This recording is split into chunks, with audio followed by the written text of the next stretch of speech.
This is the official You single, Brooklyn? Huh? Are you single? She's not. No, she ain't. No, She got a crazy guy. she's not.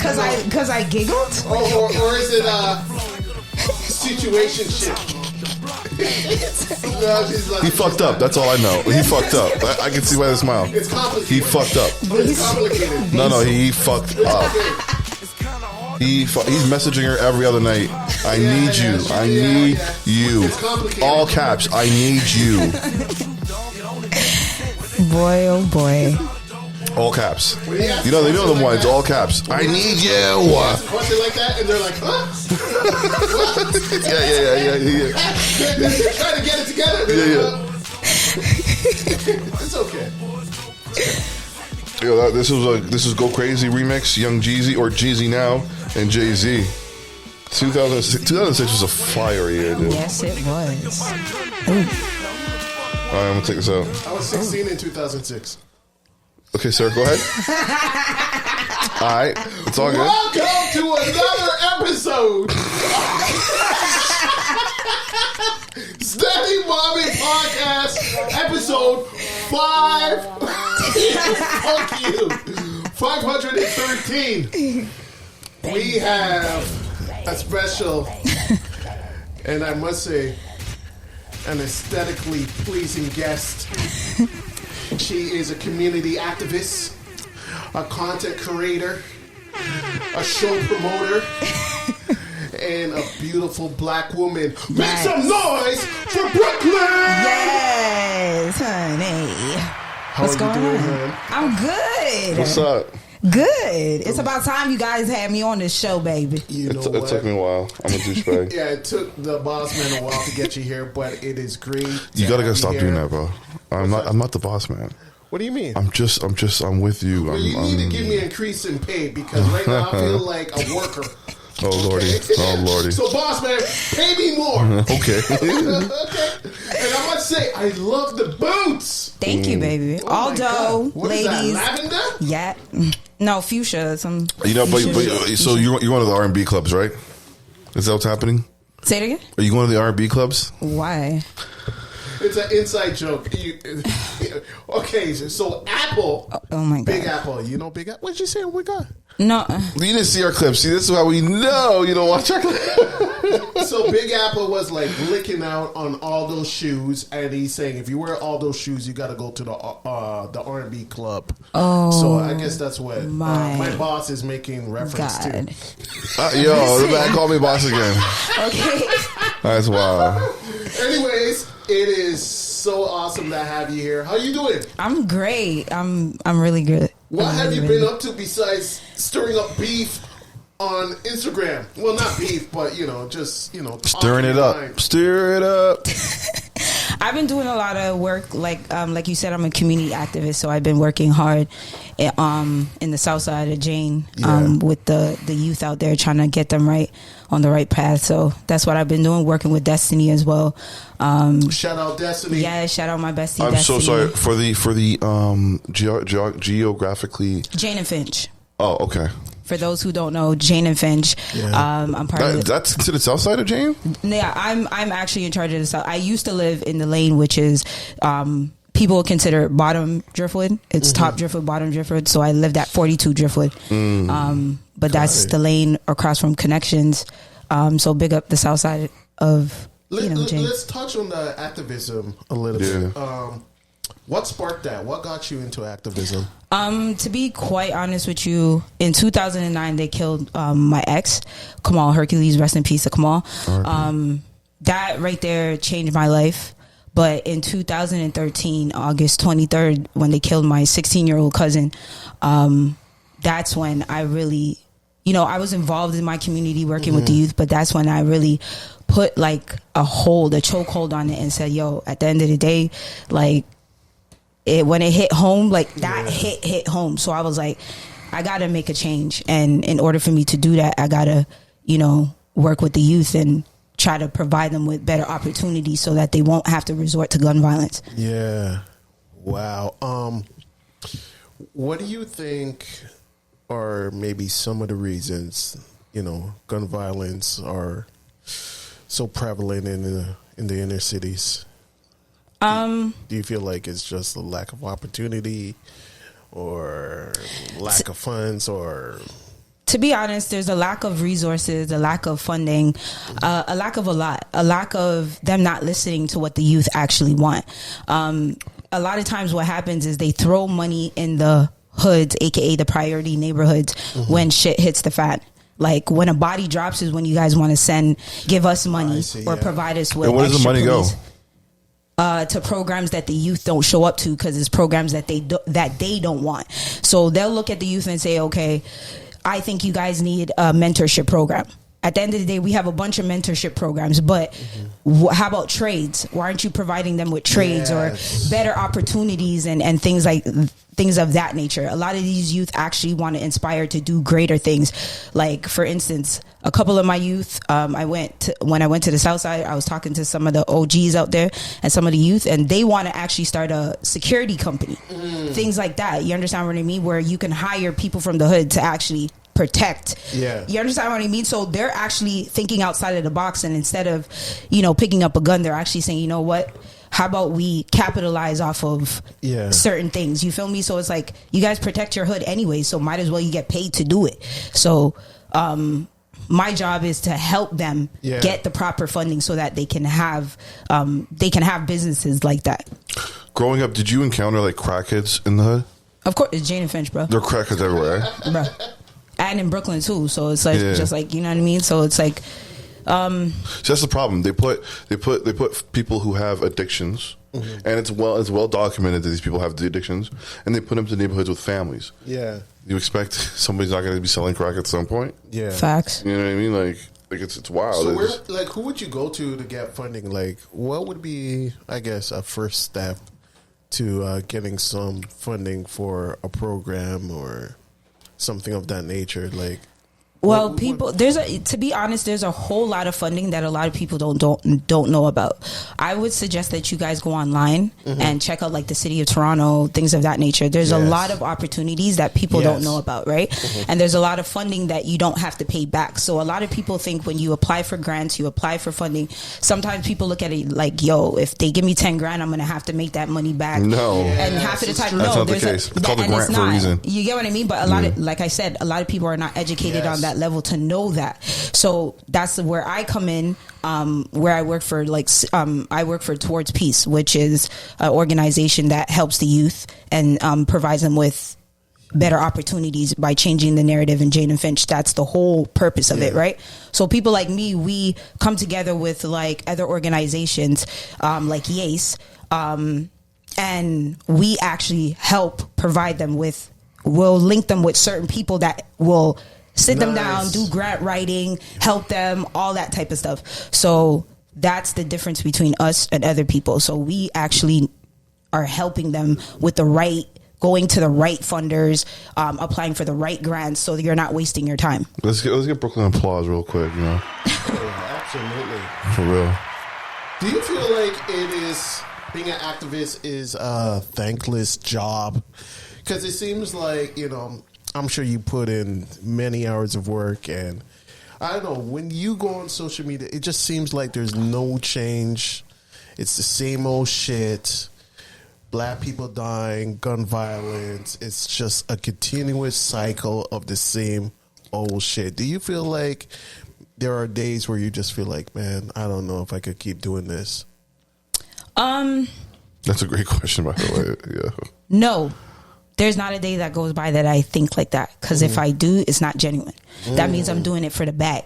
You feel me? And I'm not doing it for my community. There's going to be ups, there's going to be downs, right? But it comes to people coming together. And I say this all the time. When I go to committees and I speak and do all that type of stuff, I tell them all the time, like, we're all going through the same thing. Whether it's Rexdale, Jane and Finch, Malvern, doesn't matter. East, west, north, south, we're all going through the same gun violence, right? But it's up to us within ourselves to stick together. If we can't come together, how do we expect anybody else to help us? They're not coming in our communities and gunning down each other. It's us, right? So we're expecting the politicians, police officers to come in and fix something that we as a community have done to ourselves. We're not binding together and saying, yo, enough is enough. If we come together, all they're going to have to do is join us. They can't beat us because the numbers don't lie. Yes. So it's like the States. When you see people protesting in the States, you'll see thousands and millions of people out there protesting for Black lives, all that type of stuff, for injustice, all of that. When we do protests out here, there's like 100 people. Wow, 100 people. You understand what I mean? Yeah. So it's like, and then people sit online when I talk about dear black men and do all that. Oh, Brooklyn, you're doing such a great job, but I don't see you guys at none of these protests. You know when I see them? When it hits their front door. Woo! That's when I see people there, or I see people at meetings. Oh, let's do something for the community. What are we talking about? Half of you guys don't even know your neighbor's name. You understand what I mean? But you guys expect, if something happens to, say you guys are neighbors, you guys don't even know each other's name. But if something, God forbid, happens to somebody in his family, and your people seen it, you expect me to come to your rescue. But homie, you don't even know my fucking name. We don't know nothing about each other. It's not like back in the day where it's like, yes, you understand? We could drape up each other and box up each other. We can't do that anymore. I agree. I feel like that's one thing that's missing from the Black community is community. You know what I mean? So individualized, it almost feels like every man for themselves. You know, it's like you said, like, you know, your neighbor could discipline your child and vice versa, and everybody knew each other's name. It was actually a community. It wasn't just a singular family. Exactly. And I feel like that's something that's definitely missing. So if there was one advice that you could give Black people to kind of better their circumstance, what would that advice be? My advice would be coming together. Because we don't do that. We separate all the time. We try to do our own thing over here, over there. When you walk into Tim Hortons, it's 99% brown. Yeah. Right? When you go into a lot of these hair stores, which we as Black people wear all the time, extensions, whatever. Who do you see in there? Do you see any of us? You know, you're piss some people off. No. There's a lot of black on. There is, but at the end of the day, we rather go and spend our money with other people than to actually spend money with our own people. And then when we do, we want a discount. You have a brethren right now that has a clothing line or has girls out here doing nails, all that type of stuff, but you guys rather go and sit down, no offense, ling, boom, and get your nails done. I get it. They talk about the customer service, which plays a major part. We as Black people, we have to do better with that. Absolutely, 1,000%. I support Black businesses all the time. I tell people I'm a walking billboard for a lot of people out here. I'm a brand ambassador for Grand Slammers, for Pound Apparel. A lot of these Black businesses. If you're Black, I want to rock your shit. I tell people all the time. But don't come and ask your brethrens for discounts, my nigga. Me, personally, if Grand Slammer says to me, yo, Brooklyn, it's $120 for that tracksuit, I don't ask them for a discount. I'm paying that $120 for that tracksuit. Preach! You understand what I mean? Because at the same time, you guys can't go in the Gucci store. You cannot go into the Gucci store and say, hey, can I get that bag that's $1,500? Can I get it for a grand? They'll tell you, yo, walk out. You feel me? Yeah. You guys are walking around here, all these name brands, and your homeboy is over here, and he has a show, and his ticket costs $25, but you guys rather go and spend $350 to go watch Drake. Woo! And Drake's not going to see you nowhere in sight. You're like in the nosebleeds. Drake don't see you. Wow. But your homie that you can pay $25 to go be up close and personal to watch your boy and support, he or she, you're not going to do that.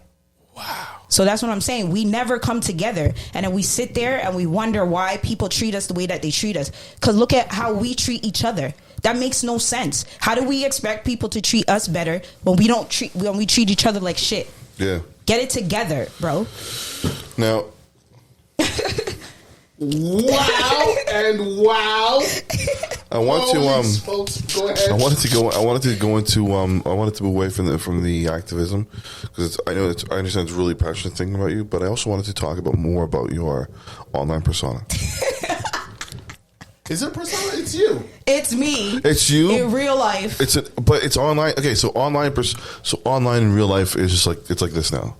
Yeah, but it's like it all depends on where I am. Like when I'm with Destiny, my friends, and stuff like that. My coworkers, they know me. Like, I'm goofy. I'm me. I'm very. When I'm at home, same thing. My family's Jamaican, so you already know how that goes. Like, drama inside, outside, all these things.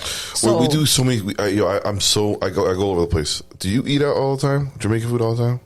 Jamaican food. My family would slap the hell out of me if I came in with Jamaican food all the time. All right. So if somebody, if somebody in your family didn't cook, where would you go? Where would you go? Say it again. Basically, what I'm asking, man, is where is the best Jamaican spot in Toronto? My house. I'm running a what's it called, a survey. My house. No, I understand that. If you were not at your house, where would you go? I'm not gonna help you. Junior's on Islington. That's like a family. Junior's on Islington? Yeah, right there. Oh, is it by the Hamdi's restaurant? Yes. Okay. Yes. That just opened up recently too, and they have big parties there on sometimes. Yeah. Okay. All right. I'll go swing by there. Yeah. But my auntie, yes. Okay. Audrey Watson. Sorry. Okay, so I peeped your. I'm always looking for good eats. And honestly, I get mad sometimes. I get mad. Yo, these guys, what they doing out here at these Jamaican restaurants in Toronto and Scarborough, the way they're passing. No, okay. Can I give the Jamaican restaurants a word of advice, please? Please, I've been wanting to say this for quite some time. Okay, so for the Jamaican restaurants, first off, for the hirees who are hiring people. Okay, make sure when you're hiring these people that they don't have attitude, because I know they don't have attitude in the interview, but you need to give them a scenario where they're able to bring out their true selves. Because I don't understand why is it I come in, I get referred to your restaurant, I come to your restaurant, and I get greeted with a screw face. Oh Lordy. And I can't believe she's saying this. No, I'm being dead ass, because people talk about, these are my people. At the end of the day, I need to let you guys know what's being spoke about behind your back. Yeah. So when we walk in, like, there's nothing wrong. I get it that you guys have bad days. Everybody has bad days. But you chose. Remember, this is for anybody who works in fast food. You chose that occupation. I didn't choose it for you. You chose it. So for you to be behind a counter and being vexed because somebody's asking you, hey, what do you guys have? Because half of the time, half of your shit is empty. So I know you guys have shit in the back. So I'm asking you, yo, do you have any more oxtail? You're looking at me like, you're crazy. You know, say there's no oxtail right here. So, and to you, it's like, well, ma'am, I know you have some in the cut, because it's literally 12 o'clock and there's no way you guys could be out of oxtail that fast. Oh, you get what I mean? So now you're giving 12. me attitude, but I'm asking you. I'm asking you a general question. Then on top of that, you guys know, my personal opinion, when you guys have oxtail there, you guys know 99.9% of the people come there for the oxtail gravy. Absolutely. Why wouldn't you have a side of gravy in the back so that when people come in and ask you, hey, can I get a side of gravy, oxtail? You can even charge them a little 50 cents. Fact. But you have it on the side, because know they charge. Nobody wants most popular gravy. Listen, nobody wants the red sauce. This is not the Chinese restaurant. Nobody wants the red sauce. So don't stop asking the people them if they want that type of sauce. The only two sauces that they're going to either get is either if they want the little curry gravy or you're going to get the oxtail gravy. Yeah. You don't get the oxtail because it's expensive, but you know if you get the gravy, you get little meat. Right? So you still can't taste it. Yes. But yeah, that's my advice. We understand you have a bad day, but every day? Every day? That's a fact. No, it's serious. That's a fact. And it's kind of like an underlying joke, but like, what makes a joke good is there's truth to the joke. And honestly, I've been going to Jamaican restaurants my whole life. And honestly, when I'm greeted with a smile, I'm like, that's even more. It's like, are you okay? Make a trip. Make a trip to Chris Jerk. I live in Scarborough. I live up north. You gotta go. Customers. Best customer service in the city. Chris Jerk. Yeah. A lot of times we just do it to ourselves. The Weekend actually goes eats there too, apparently. So just smile, guys. It goes a long way. Like sometimes, you know what I mean? You had a long day. and you walk into a restaurant and you've been thinking about that food all day, and you get there, and in the back of your mind you already have 2 things that you want to get, but you have one specific one that you're going for. So me coming in and getting attitude, I'm gonna take my money elsewhere. I don't need to deal with the bullshit. You feel me? What do you think that stems from? What do you think that is? Like the attitude and just, you know, the seeming like they're just not happy to be there, because these people have no connections to each other. Because I live in Mississauga. It's the same thing in Mississauga. I'm sure it's the same thing in Scarborough. It's definitely the same in the West. Like, what is it? What do you have any theories on why, you know, the customer service in general is so bad for Jamaica? That's hilarious. There's a theory for it. No, There's gotta be something. No. I think it's in their player's handbook. Like, I literally think it's in the Caribbean restaurant handbook. I literally think they all hand it out to each other. Honestly, I think seriously, I honestly think if you really look at it, I think that's part of their interview. Like, in their interview, I feel like you have to have some sort of attitude to be at the front, because they always have the attitude girl them in at the front, always, at all times. So me, I just think it's, I don't know. I think A, I feel like they just don't want to be there. B, I feel like when it comes to Caribbeans, they don't have time for the, excuse my French, the fuckery. Like, you coming in and asking a stupid ass question that you know the answer to. Like, my girl, you know, say there's no plantain. Why y'all ask me for, like, certain things? Well, you can just quickly peel a plantain and go fry it in the back. That's what I'm saying. But my thing is chop it up, do you guys also, these people are coming to your restaurant and giving you business. I mean that should be appreciated. Yeah. That's what I'm saying. Your restaurant is not that tough if you're out of food by 12 o'clock. Like, when they turn to me and tell me that they don't have any more, homie, it's 12 o'clock. And you're open for a year now. An hour ago. And the restaurant was open for a year. Bro, come on, get it together. You've been here for a year now. Wow. So do your friends, like, because you have no filter and you have no problem holding black people accountable, which I find that when I have interactions with other black people, they have a hard time holding other black people accountable. They like to point their finger the other way at the white man, which I'll acknowledge. Yeah. But, you know, a lot of the situations and the issues we have to deal with is brought on by ourselves, too. Do your friends, like, you know, do you have a lot of arguments with your friends saying, Brooklyn, you're crazy, or Brooklyn, maybe you're a sellout, or anything of that nature? Because I get called that when I say certain things. So, I've never been called a sellout. Brooklyn, you have no filter. I've been told that many times. And, you know, a lot of times what people tell me is, even in the comments and DMs, people are like, yo, you say shit that I wanted to say, or even on Snap. Like, people love me on Snap. They're just like, yo, because with that you be saying shit. Restaurant speech or rant, I could see you get major pushback on that. No, but it's one of those things where it's just like, the truth hurts, homie. It hurts. Like, and it hurts. You know what it hurts about it is that, like I said, I'm Jamaican myself. Like, my background is Jamaican. My family's Jamaican. It's a breath of fresh air. You understand what I mean? And to hear, like I said, to hear people speaking behind their back like that, I feel like you're talking about my family, or you're talking about, you understand? Because as people say, going into Jamaican restaurants, quote unquote, it's like, it's always attitude.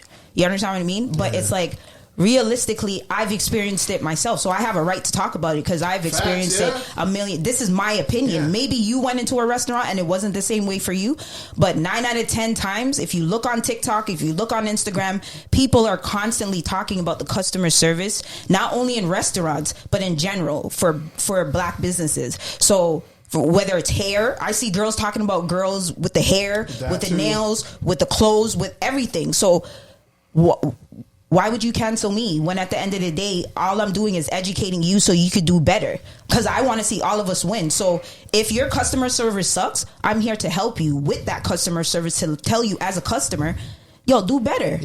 So I don't have to bring my business and because over. You generally want to see your people do better. Instead of me bringing my money over to Gucci, I'm telling you, yo, homie, this is what you need to fix. There's no disrespect. It's like, yo, my guy, like, I ordered my shit 4 weeks ago. You didn't even give me a confirmation code.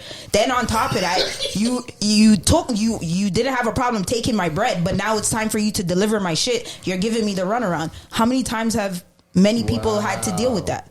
I'm not the only one that had to deal with that. So I know a lot of people will sit there and be like, Brooklyn, Yep, that happened to me. And it's funny because I was talking to my girl and I went to... Oh, so you have a girl? I have a girl. Okay. Yeah, I went to a nail shop and it was ran by Asians. And I'm like, yo, when it comes to like nails and toes, I see a lot of Asians in that industry. But when it comes to like setting the trends and being influential in terms of like the aesthetics, black people in pop culture run that. Why are we not dominating that market in terms of owning market share, majority of the market share? Shops, that's one of my goals, actually. Chairs, stuff like that. It's always people that don't look like us that sell those things to us. Yep. Why is that? Like, I'm really curious about that.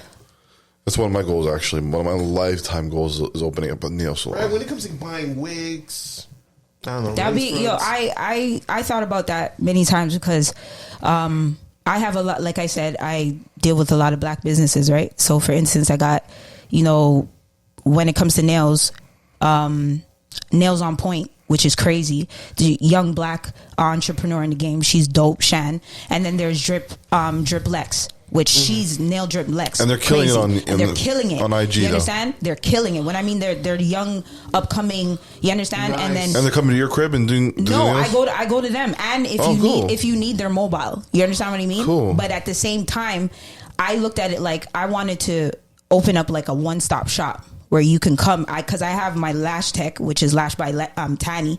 You understand what I mean? Then I have, you understand? There's a bunch of girls I want to put under one umbrella. So when you come into the salon, then I have Hollywood KK, who can do braids and all of that type of stuff. Have them all. Yes. When you come in, you can get your makeup done. You can get your nails done. You can get everything done. One-stop shop. I always thought about doing that. But one thing I've always said to my black sisters out there was, always expand your brand and expand your horizons. Don't be stuck in one thing. Like, because I tell my homegirls right now, a lot of them are doing nails, amazing, but I don't want to have to go to I don't want to have to go Ling Ling over there. No disrespect, but over to Ling Ling to get my toes done or my eyebrows done. I want to be able to come to one stop and pay you to do everything. Absolutely. I want to be able to get either gel or acrylic. You understand? I know they both are different and they're different prices, but up the ante. Don't have nobody having to go to nobody else. You want somebody to go to you and be like, yo, you do feet? Because there's a lot of sisters out here that don't do feet. Some of them do, some of them don't. Yeah. But to me, it's like a man. It's like you go and get a haircut, then the man says, yo, I need you to clean me up, and then he says, yo, I don't do all of that. You have to go to the homeboy in the next chair. Sense, yeah. Why would I need to go to homeboy in the next chair when I need you to? So you only cut hair, you don't deal with the beards or nothing. Oh, so I have to go. Then people will start looking at it like, okay, you know what? Let me go to somebody who can do everything. Yeah. So my message to my sisters out there is to go big or go home. Do all of it. Do everything. Make sure that you guys know. Do everything. So if somebody turns to you and says, yo, I need my toes done. Girl, don't even worry. Cock up your foot them. Yeah. Yeah. Because if the competition is doing toes, you got to do that and then more. You know what I mean? Facts. Or get somebody in your crew or train somebody to do it. Because a lot of these girls do trainings as well. Train other young females to do it. So maybe you may not do it. Yeah. But Keisha over here does it. I feel like, black people have a weird thing about, even touching their own toes and doing other people's toes. I get a pedicure every month. Yeah, because I don't like toes. I get a pedicure every month. Yo, where do you go, Ling Ling? It's a little bit, it's a little bit of, it's a little bit of an extreme term. I'm not going to say that term on camera, but I'm fucking shit. I go see some Vietnamese people every month. That's the only choice I have. Well, that's the point. Vietnamese, what the fuck? Hey, that's the only choice I got. I'm not blaming you, but I'm just saying, like, it's obvious, like, we should be crushing that.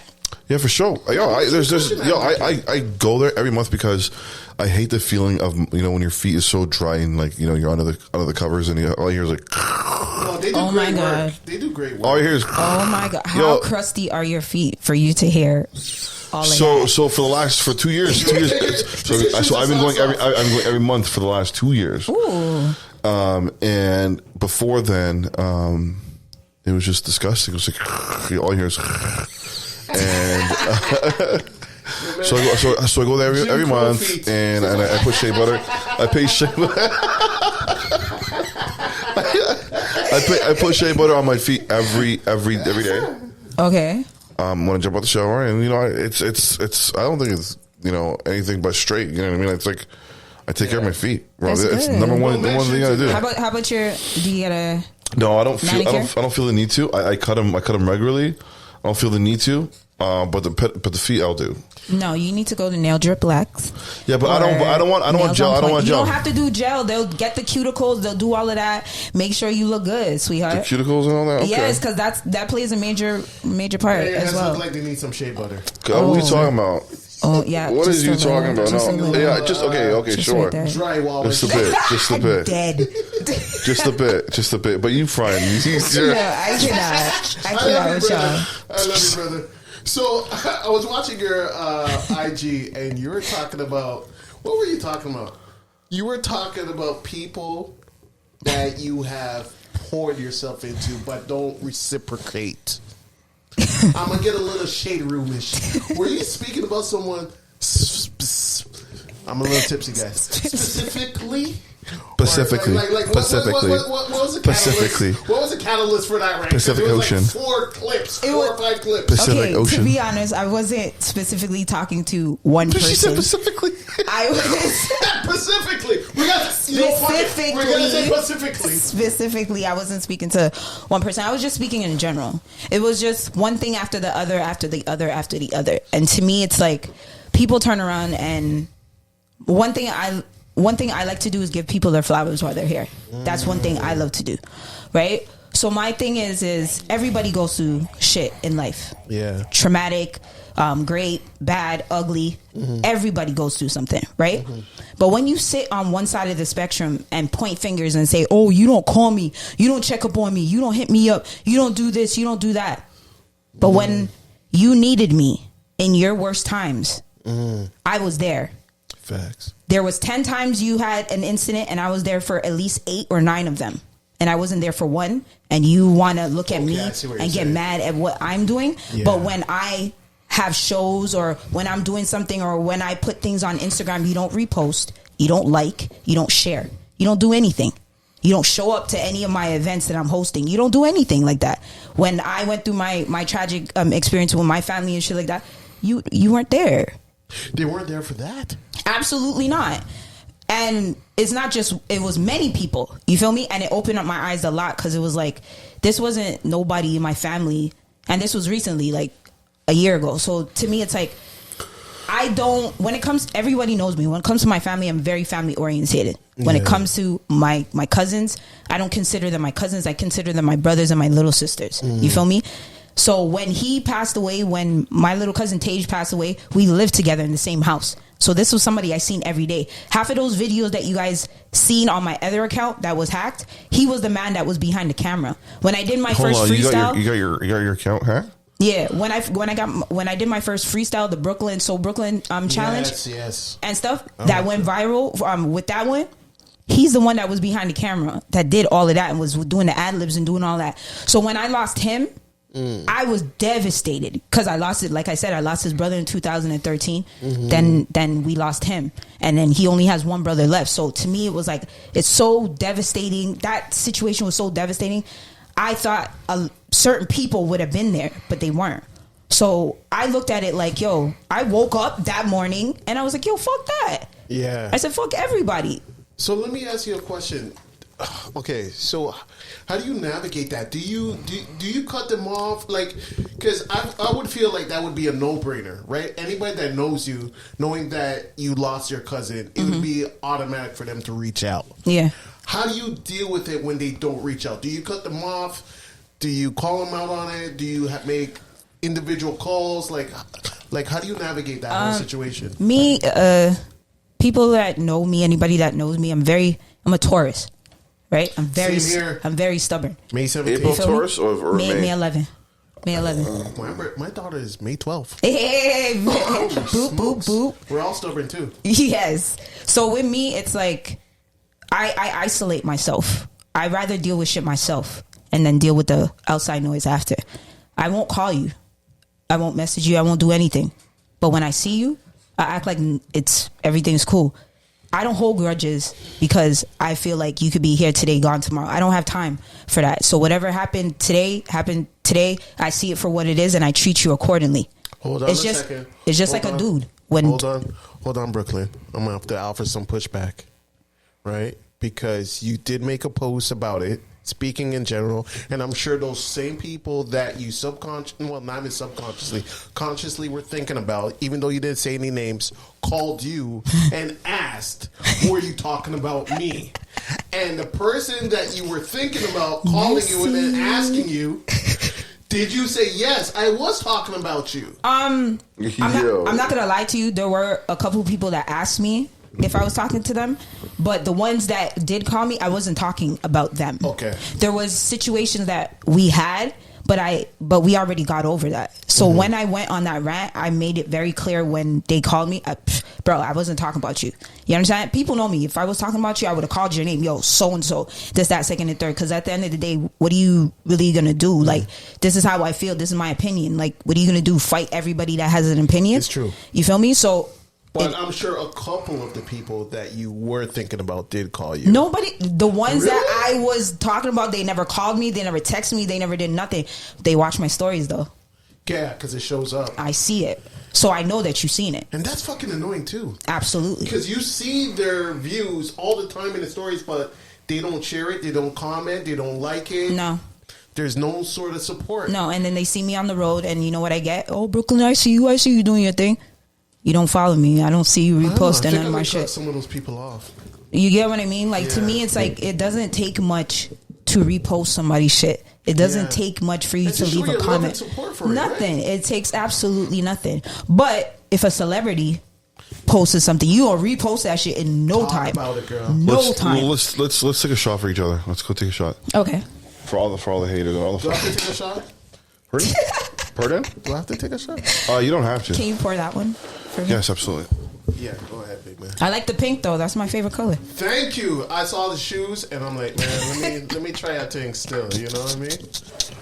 But yeah, like you're talking some real shit, and I've been struggling with how to navigate it because I think in some case for some people who don't support my shit, it may be strategic, but then in other cases, it may just be people just like they support, but maybe just aren't as vocal online. You know, they're not really a presence online in terms of, you know, sharing stuff and commenting and stuff like that. So I've been trying to figure out how I should approach it. You know what you do? Go on their stories. This is what I do. Ooh. I go on people's stories to see what you're reposting. I don't do that. I'm not talking about affirmations and things of that nature because I do a lot of that. Sorry, boss. What do you want me to do? Would you like to take a shot? Yes. You get what I mean? I go on there to see what they repost. Yes. Meaning if you're reposting somebody else's stuff who's not a celebrity, or if you're reposting celebrity stuff. You get what I mean? That's how I know if you're a real true hater or not. Because it's just like, oh, so you have time to repost that, but I just put up something. Okay. Oh, you're good. You understand what I mean? Yeah. Ah, shit. Cat's out the bag now. Cheers. But, wow. Cheers. Do you like what Toronto's doing right now in terms of the music and everything? Cheers. I'll do it for you guys each other. oh, god damn.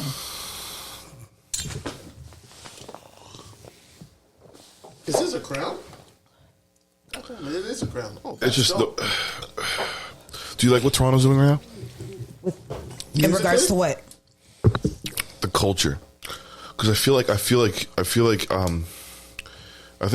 think we can all agree that from 2002, 2001, or 1999 to 2010, it was a vibe. It was like it had an own vibe in Toronto. Yeah. And then from 2008 through to now.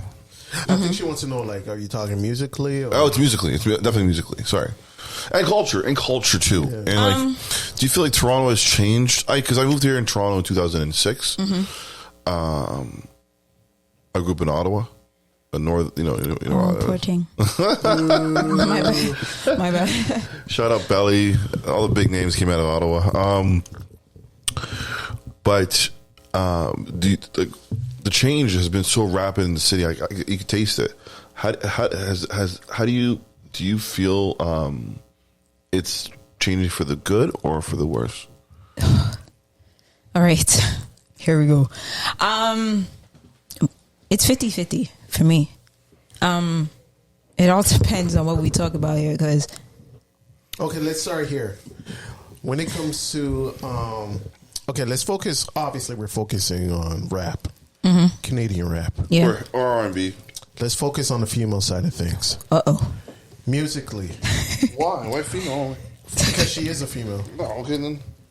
Don't pigeonhole her. Boss, can I talk? Musically, do you think the females are putting out quality content? All right. No, don't do that. It's kind of a loaded question, but you can dissect it however you want. No, she has no filter. She's ready to go. Quality? Yeah, quality music. In your opinion, there are some dope ones that are putting out some. Who would be some names you would mention? Obviously, Destiny. She's one. Yeah, that's another one. Yeah. Obviously, my girl Goldie London. That's another one. Nana Goody. She fire. She could rap. She fire. She's a spitter. My girl. Yo, she changed a lot. She Roots. re-imaged her image. Nana Goody. Yo, I hit up Nana Goody for an interview and she ignored me. She left me on red. So Nana Goody. Don't do that. She a busy girl. She is busy. But no. No. I was saying like Roots. My girl Roots. Charmaine. Tyra. Lord. Shout out Charmaine. Tyra, she was on Rolling Loud. Lord, that's you understand what I mean. There's certain girls. Destiny too. Thank you. There's certain girls that I listen to, and when it comes to me, my name says it all, Brooklyn. So when I'm listening, I don't care about what your body looks like, what any of that looks like. I care about the bars. You feel me? I want to be able to know when I'm driving my car, I'm able to blast that shit. So no gimmicky shit. No gimmicky shit. I want to be able to go back to Brooklyn and be able to play your shit for my homeboys or my homegirls and be like, yo, she fire. Mm-hmm. You understand? I don't want them looking at me like, yo, what the fuck did you just play me? Like, speaking of which, could you look at the camera and just tell us about how you got the name Brooklyn? Okay, so how I got this name Brooklyn. I'm here. And I was in a dance group. It was actually called Pause. I swear to God, I swear on everything I know. I was gonna say, yo, you were in a dance crew at one point. Yes, I was. I fucking knew it because I was in a dance crew too when I was. There's footage out there. I mean, for sure. Some redditors are gonna find it. Yeah, I was. Some redditors will find it. Big for that, homie. No, but yo, when I was 18, I was 6'3" and 140 pounds. Imagine that. Jesus. I'm 300 pounds now, but I was 140 pounds when I graduated. How tall are you now? I'm 6'4" now. Grew an inch. That's a big man. That is. Boy, I swear to God, when you're sitting here, I'm like, yo, she was in a dance crew at some point. So go ahead. Her frame, and I just feel like were you in videos back then? No. Okay, you weren't, eh? Okay. No, unfortunately. But yeah, I was in a dance group. They went by the name of Syphilis. Shout out to the Baddest Brats. Anybody who knew the Baddest Brats? We were like the older sisters to the Baddest Brats. Okay. Shout out Tristan and Goldie London was actually a part of the Baddest Brats too. That's how I know Goldie London. So me and her are more like sisters than anything. Amazing. Shout out Goldie London. So I was in the group, and when I first came, they made me audition. So after I made it to the group, Syphilis, everyone just they didn't know what to call me. My house name, my pet name at home is Fifi. That's what the Jamaicans, everyone, that's what they call me. So my cousin, shout out Whitey, who was in the group, she kept calling me Fifi, but everyone, my swag and everything, the way I dressed and everything, one of the Baddest Brats, her name is Tintin, turned around and she was like, Brooklyn. She just kept calling me Brooklyn. Then Tristan was like, yo, you need a nickname, because everyone had a nickname. And then Brooklyn just stuck. So I owe that to Tintin, actually, because she's the one that basically kept calling me, and all of the brats were just calling me Brooklyn. So I just ran with it. And you added the honey to it too. Yeah, because I'm sweet like honey, man. And my complexion and everything. So yeah. And I love Winnie the Pooh. That's my nigga. Yeah. I love it. So, what kind of acting were you guys doing? Was it? No, we were ripping up shit. Like Baddest Brats, Syphilis, we were like one of the girl dance groups that were like people, no disrespect, like we dancehall, hip hop, but really Tristan was more hip hop. Like he was very precise. Tristan Retro? Tristan Robinson. Oh, Retro. Yeah. Yeah, that's my man's. Yo, the world's so small, bro. Yeah, so he was Juice's boy, right? Come on, the world is so fucking small. He was literally the man that put everything together. Yo, that's my man's man. When I mean Tristan was so creative with everything. He brought old school and new school. That's why when I started to become a choreographer, it's because of him. A lot of retro, my right? Yeah, a lot of my shit that I did was because of Tristan. I'm not even gonna lie to you. That's love. You understand what I mean? A lot of people will look at it and be like, "Oh, that's why she looked a little bit familiar." Tristan, baddest Brad, sicklest. Shout out to, you know what I mean? What I was back in the day with Mad Skills and Dirty Does It and all them undisputed So my dance crew was called Mad Vibes. Back in the, we're from Ottawa, by the way. We're called Mad Vibes. We're trying to emulate Mad Skills. It was hilarious. Oh shit! No, but it's cool. It's cool. When did you know you had to pivot away from dancing and get into really? Because I feel like hosting? I feel like you're behind the scenes and most of the shit in Toronto. I feel like people emulate you. Yeah. When did you know that you had to hone in that thing? Shout out to Femi Lawson. First off, Mr. Tantalizing. That's my boy. Dookie and Roach. Yeah. Shout out to my boy Roach. They actually came up with 106 in York. The first 106 in York, first talent show. What's that man's name? There's a guy who ran with that. There's another guy who ran with that. 106 in York or Park. Drunk to remember anything. Yeah, 106 in York. So when we were at the first one where we at York Memo, and they gave me the opportunity to host. I'd never really hosted before, and I shut that shit down. And I shut that shit down, and I was with Trex. You guys know Trex, the comedian. I feel the African guy, the comedian, the guy who just Trex. Yeah, I actually host with him twice. I love him. That's what I'm saying. This is what a lot of people. Tricks. We need you on the podcast. This is what people. He lives in Edmonton, I believe. I'm sorry if I pronounce it because he will eat me alive. He will eat me alive if he sees this. And I'm sorry if I pronounce. But I'm saying I was actually on the stage with him. No, I'm saying I was actually on the stage with him, actually hosting. And then they had a 2-day event, and I hosted both of those days. And from that day, getting the feedback from the crowd and everything, I can't even remember. It was long ago. Trix is dope. He's funny. But it was that is when I realized hosting is something that I need to do. And you're a natural. Yeah, hosting is... No, seriously. You're a natural. You could co-host with us from time to time. Because, okay, listen. Or all the time. He was... No, hold on. Me and him spoke about it, right? Yeah. And he really wanted to have you on full time. I said, hold on, buddy. I know you're my boss, but pump the brakes. Let's see what the chemistry's like. Yeah. Let's see what she brings to the table. Yeah. And let's see if she could vibe with the man then. Listen, one thing about me... Almost an hour in, listen. You are... one thing about me, I always say it all the time. Girls laugh at me. My homegirls laugh at me, especially Destiny, when I say this. I'm one of those girls that don't mind being the sis and the homie around the mandem. Chill. You get what I mean? I tell the young ladies all the time, I want to be able, you should treat yourself like this. I want to be able to walk into a room with 20 niggas and at least 19 of them can say that they never smashed. One of them can probably say that they smashed, but 19 of them, no. When I walk into a room, I want people to be able to be like, yo, that's my homegirl right there.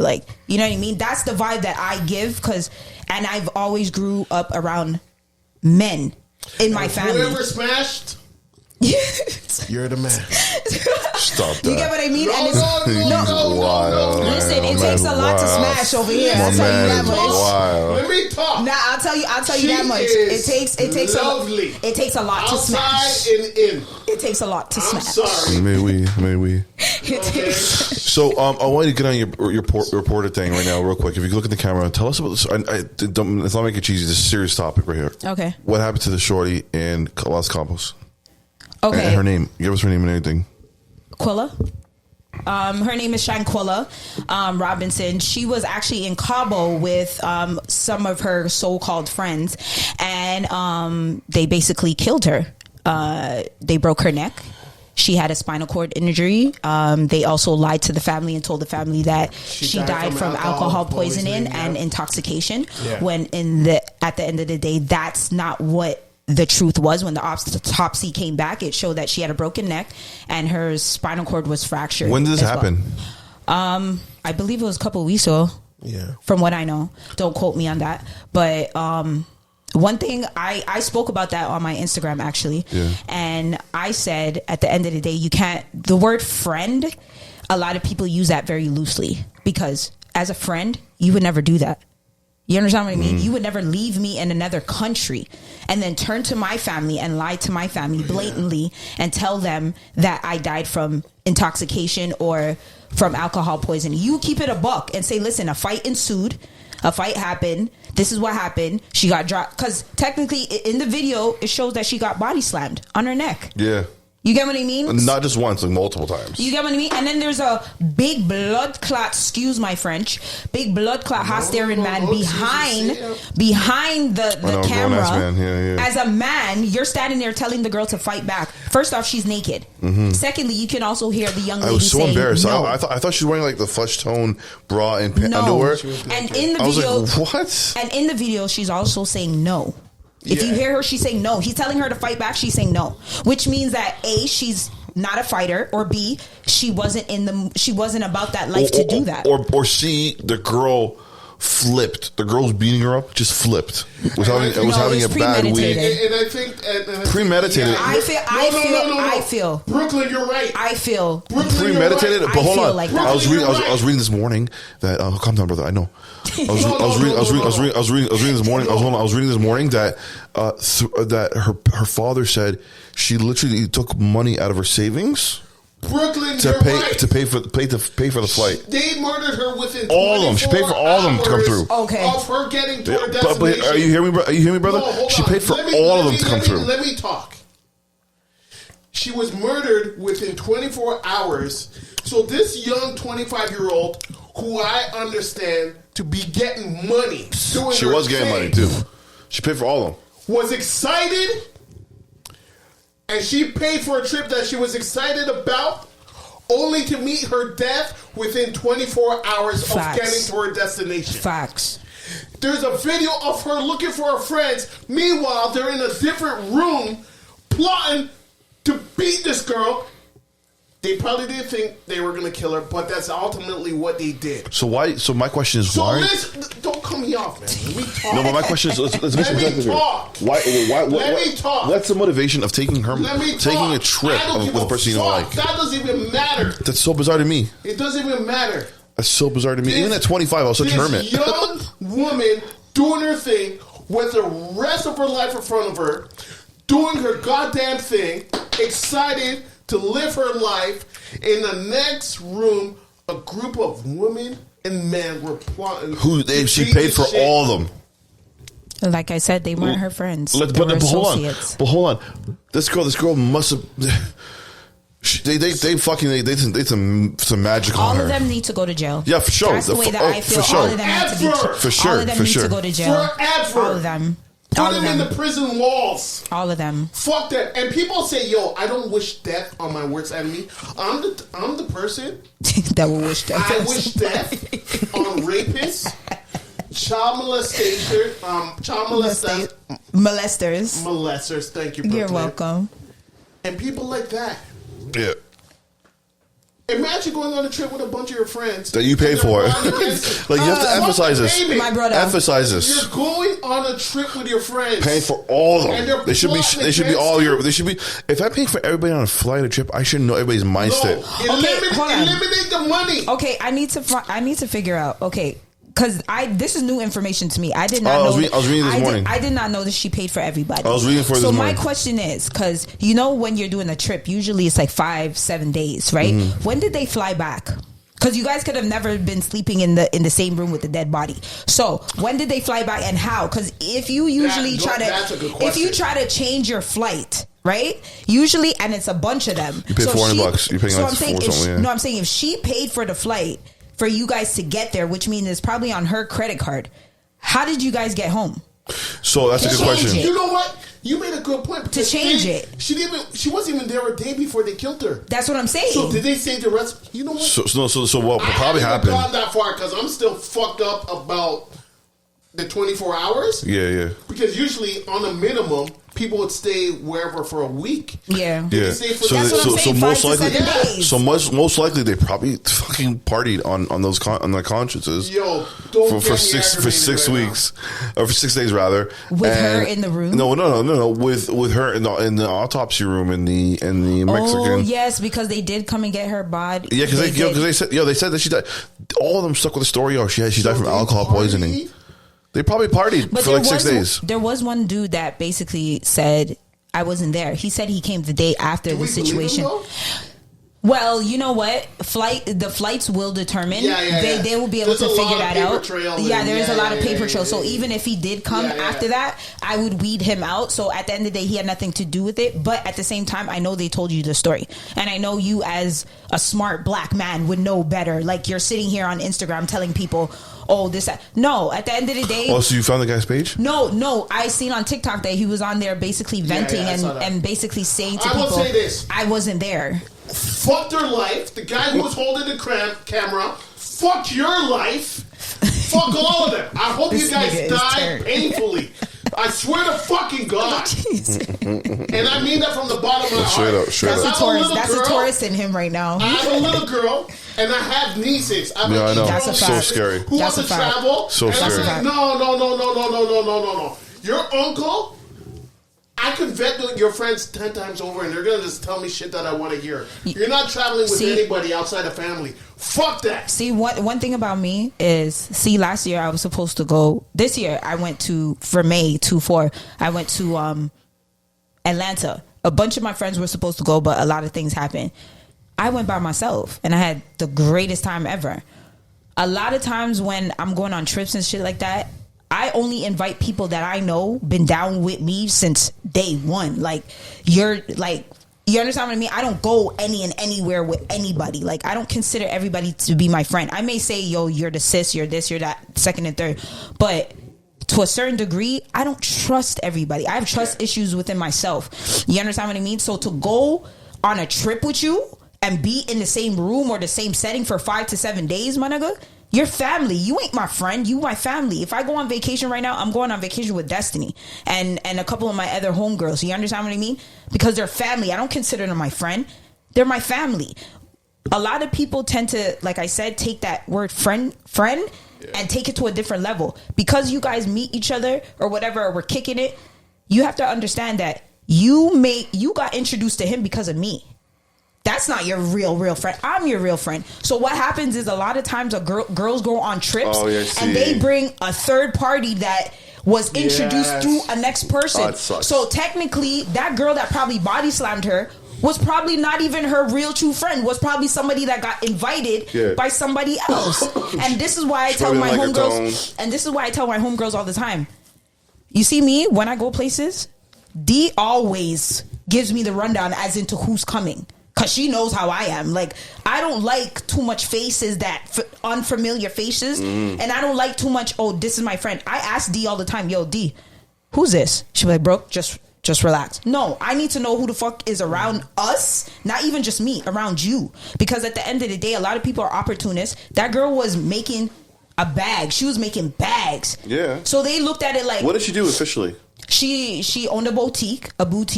And then I think she also did hair. Fuck. Where was she from? I don't remember. He's probably going to Google it right now. Where was she from? What city was she from? That's RIP, a boutique at 25? That's what I'm saying. A lot of these young girls are doing their thing out here, and there's a lot of haters that come with it. You get what I mean? But you have to be mindful of the circle that you have. Mm-hmm. My circle is a literal period. You see the period at the end of a sentence? Mm-hmm. That's how big my circle is. I don't know. I'm trying not to get emotional right now, but can we talk about another one? R.I.P. Shanquila Robinson from North Carolina, 25. Where in North Carolina? Raleigh? My sister is actually from North Carolina. Oh yeah. I don't know. I get emotional because Raleigh, most likely. My family's filled with females, and I try to be a father figure, not just to my nieces and my female cousins, and honestly, like, my heart breaks when I hear this story and things happening to young black women, because I think about my family members, and it's heartbreaking. It's terrible. It is. And I tell people all the time, like I told you guys, I'm family orientated, so I would oh my God. I also want to bring to attention about I get it. I understand it, and I have a lot of female like friends and a lot of female. I'm an auntie to a lot of females, so I tell my young girls all the time, like, all you need is family, my guys. Sometimes it's just be cool with the people that are already around you. You understand? And that's why I tell people all the time, give people their flowers while they're here.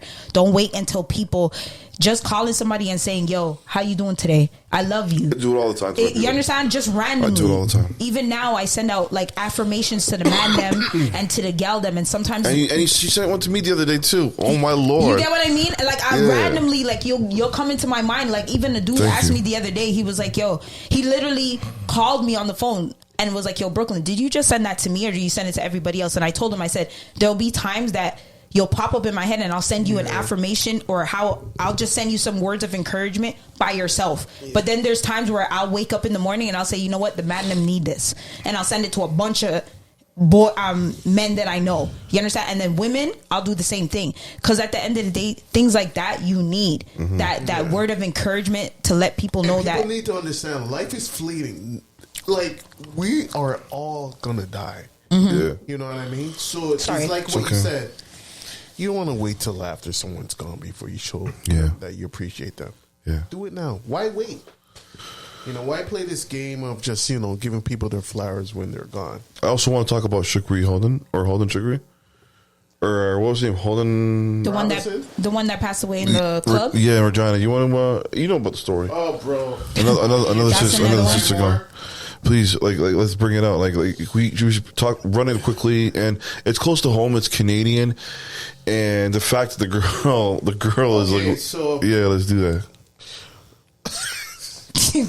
I'm so sorry, but we got to bring attention to it. And the reason this is so triggering for me, my sister, who's right underneath me, has 5 girls. Oh no! Yeah. Damn. 5 girls. So my father figured 5 queens. All of them. 5 queens. 5 queens. And I have a daughter and a stepdaughter. So it's a bunch of girls in my family. And I'm very empathetic. The older I get, the more empathetic I get. And I think about, like, these women who are dying, or girls are dying. Not only does it touch me because, you know, it's a life gone, they remind me of my nieces and my daughter. And that's why it's so triggering for me.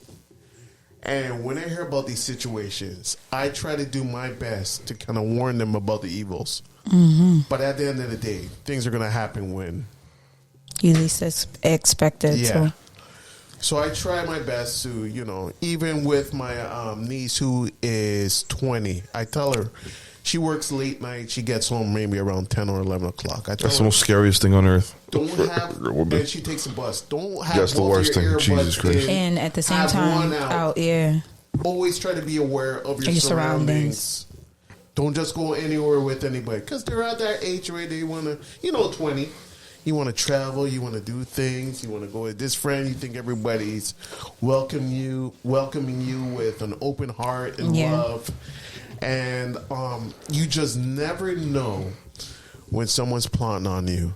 Facts. And you always got to tread lightly. Facts. But it's not only for the gal them, it's for the man them too. Absolutely. You feel me? And that's one thing that I say to the man them all the time. Like, stay 10 toes down, and at all times be aware of your surroundings. You feel me?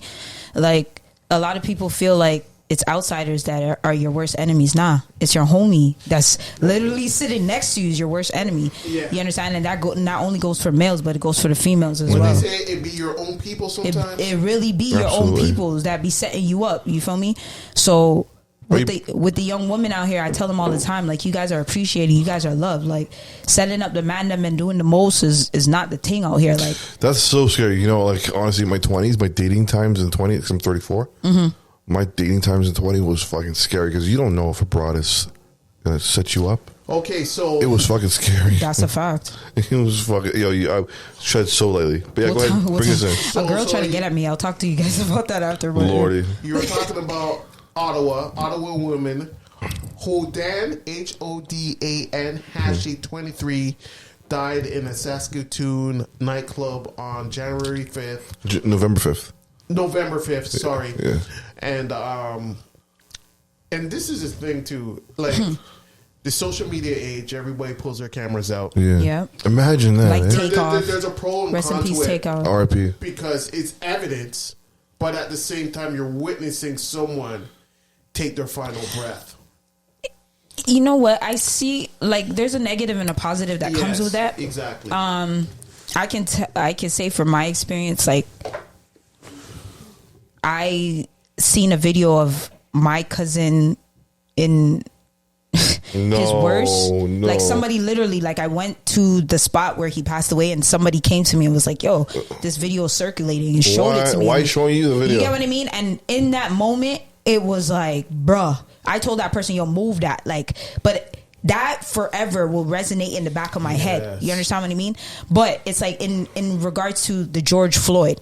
Yes. If like I said, there's a negative and a positive that comes with it. Let me tell you Because something. if that young lady, if that brave young lady was not there with that phone out to show what was happening to George Floyd, it's a gift and curse. The family would have never got justice, nor would have we. But at the same time, it's a gift and a curse. It is a gift and a curse, because we're looking at it like, for instance, rest in peace, Takeoff. When the situation happened with Takeoff, no one needed to post that. You guys didn't need to post that. It was fucked. There was no police on his neck. There was no you understand? All of that didn't. You guys could have sent that to the police. Why you guys have that on the internet for his family, his fans, and people who actually love and adore him to see that over and over and over again? You know, TMZ probably paid a bag for that too. Yeah, but at the same time, it's like I heard 50,000. 50K. But I'm saying 50K. 50K. Is it really worth 50K of years of traumatization? Now the whole family, if they go on the net and Google it, whether TMZ takes it down or not, somebody already recorded that. It's there forever. You understand what I mean? So now when people Google Takeoff, that's probably what's going to be the first thing that shows up. Absolutely. And as a family, you don't want to see that. You think Quavo and Offset wants to see stuff like that, or even the kids or people or his mother? But the other side to that, people have dissected that video, and I think, based on who you follow, it's kind of come to like the conclusion that they know who they know the shooter is. They know. And because initially the narrative was that Takeoff was shot by somebody from his own camp, but it turns out that a guy in a yellow hoodie, who's associated with Jay Prince Jr. Yeah. It's a weird situation. Is the shooter. It's a weird situation. So they may have actually solved the case.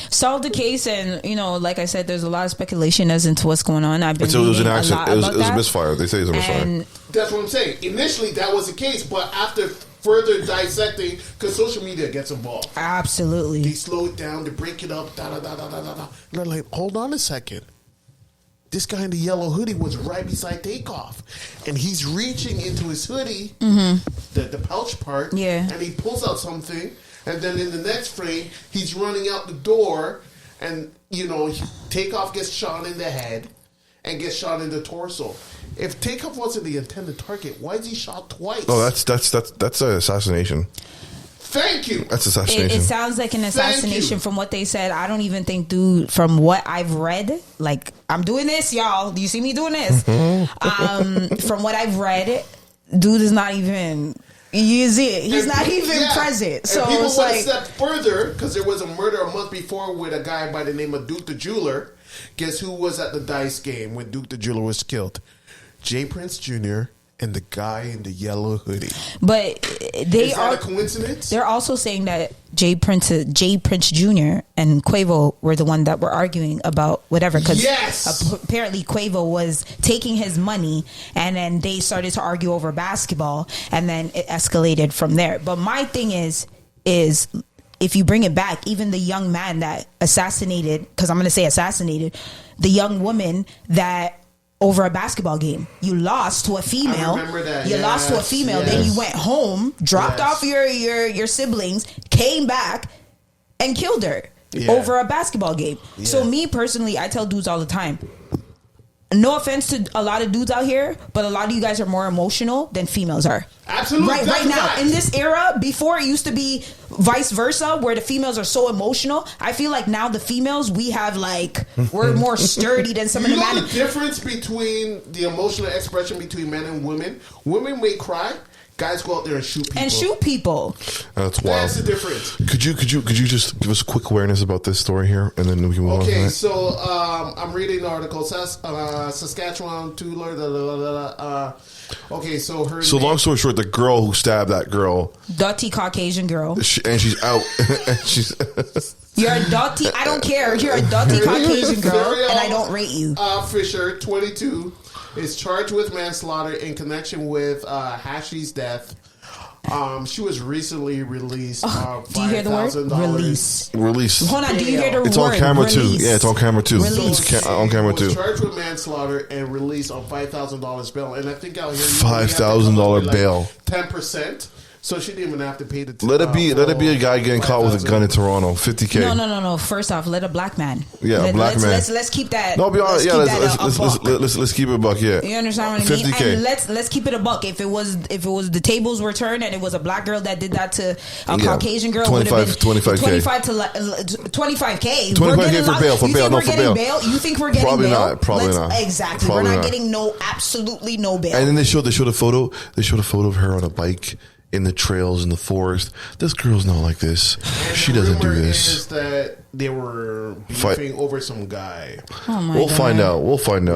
I hope not. I hope the guy not. Listen, man, I tell people all the time, square up. Like a lot of people don't do that anymore, and this goes out to the gal them and the man them. Square up, bro. Get your ass beat. You can live to see another day. One thing my grandma always taught me was, you see, if you go outside, you see when you fight somebody. This is the reason why I've never. Let me knock on wood. I've never lost a fight in my life. And this is the reason why. My grandma used to always tell me, you see, when you go outside and you see if you make the girl beat you, when you come inside me, I'll go beat you and send you back outside. So me, I looked at it like that's 3 beatings. Because if you already bust my ass, then I come home, my grandma's going to bust my ass. I come back. If I didn't beat you up the first time, you think I'm going to beat you up the second time? Who's going to snitch on you? Your siblings? What do you mean? Your siblings Listen, everyone knows the hood talks. You get your ass whooped, before you even get home, they're going to know the whole fucking story.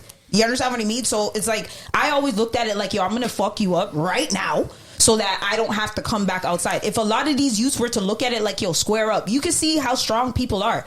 You're really strong when you have a gun, when you have a weapon in your hand. Anything you have, you're stronger. But take that away, you're nobody. Realistically, you understand? You're just a regular, degler, schmegler person that's out here.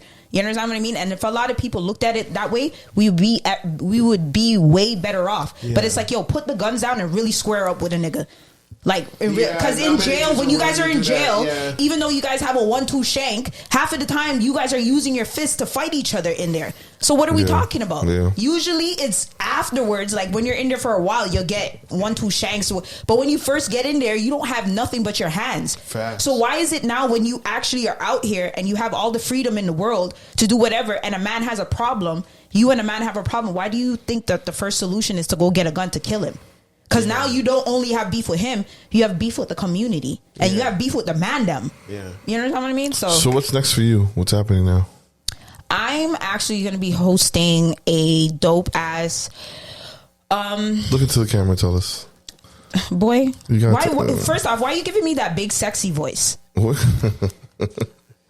The daddy voice. Thank you. He's giving me that big daddy voice. But I'm actually going to be hosting the History or Nothing Fest, which is going down on November 22nd. Mm-hmm. I need you guys to follow me on Instagram. Follow them on Instagram as well. That is What's so the dope. Handle? It's honest. Sorry. No, your handle.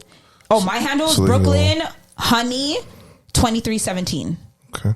And their handle is History_Nothing_Music Fest. So they actually have a pre-show which is going down tomorrow, which is a meet and greet for people to like basically go there, network, and things of that nature. Then on Tuesday is actually going to be the actual concert. I was actually their host last year. I shut it down, so they asked me to come back again. Yeah. Anybody who knows me, I'm trying to be the female voice of the city because I realize that there's no female MCs out here. Shout out to my boy E-Bone. He's holding it down for the males, but I feel like when you go to Potsdam, party, there's only us. When you're in the room with your homegirls getting ready, there's no nigga behind you getting you amped. It's your homegirls. So why wouldn't you guys want me to be at parties? I'm sold.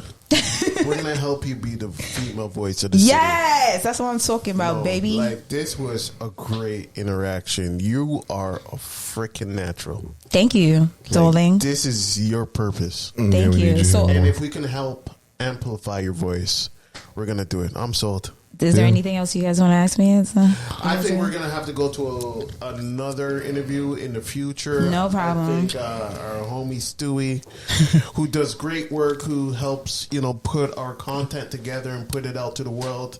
He's got to go. Shout out Stewie. 13 jobs. And, he is a true Jamaican. Shout out to He's a true Jamaican. He's a true Jamaican. Yes, he puts a jam in Jamaican. Yes. And, Can I shout out a couple brands though? Please look right. Literally everything. So, do it. I just want to shout out the OK brand, which is my family, my homeboy, my cousin Reek. Make sure you guys hit him up for OK Drip. Shout out to obviously Pound Apparel, Grand Slammers, Lash by Tanny, Drip by Lex, and of course Nails on Point, and my girl Renee, who did my beautiful locks that you guys see. That is so fly. Your locks are fly. Yes, thank you so much. Obviously, shout out to Destiny. You guys look out for her video. It should be coming out in about a week and a half too. She's a perfectionist, y'all, so please be patient. She's actually trying to, get involved with the editing and things of that nature. So she's kind of, her and Mike are behind the scenes making sure that everything's precise. Just shout out to all the females that are in the city. Like I've been said this, that we're taking over, like, as you guys can see. Shout out to the mandem that are in the city, whether you're in the south side, north side, downtown, everywhere. Like, you know what I mean? Like, it is what it is. And shout out the bad bitches and the fly niggas that are out there too. Oh, and you guys wanted to know if I'm dating? Because that was like the question. Oh, you have time to think about it now? No, I don't have time to think about it. I don't have time to think. Okay, let's hear it. Let's hear it. Are you dating? Okay. Hey. Listen, that nigga better step up. He better step up. Shout out to the mystery man. Listen, shout out to Branson. Okay. He's from the ATL. Shout out to Jackie. Shout out to Lucky. Shout out to a bunch of my peoples. But you're not dating Branson, are you? What do you mean? Why? Okay. Isn't that the first name that I said? Yeah. I mean that's long distance. Yeah, but to be honest, you guys are gonna hear more about him. He's very dope. He's from Brooklyn, but he moved down to ATL. And he's a dope rapper, but he's a great entrepreneur. And he's just a dope dude in general. So yeah. Branson, she hesitated, bro. What? She hesitated. Stop it! Shorty hesitated. Because if I would listen, man. Well, you know what? I'm not even gonna hit on that. No. I need you to take this in. Branson, she hesitated. No, I did not hesitate. I just needed to know exactly how to put it in. Because you guys don't understand. Did you guys not hear the two names that I said, though? I said Branson and said Jackie. Yeah, I got it. Yeah, so, do you guys read between the lines? Branson, and I don't. That's y'all problem. All right, yo, this is so much for having me. This is Steady Mobbin. We're gonna have you back. You better. Yeah, we're gonna have you back in December, in January, or first week of December, whatever happens first. Listen, ladies, I will be on the couch with you guys, so I can, be that female perspective for you guys. Yeah. Can we talk about relationships next time? Bro, we can do whatever you guys want. We can do whatever you want, sweetheart. Listen, before we go, I always wanted to be the female. I wanted to be like Free and AJ from 106. Yeah. You understand what I mean? Like, I always looked at Free and said, that's who I want to be. She's the one that really inspired me to do, because I'm like, yo, bro, she was a baddie. She was natural with it. And she was just, everyone rocked with her. Everyone that came on the show, they rocked with Free.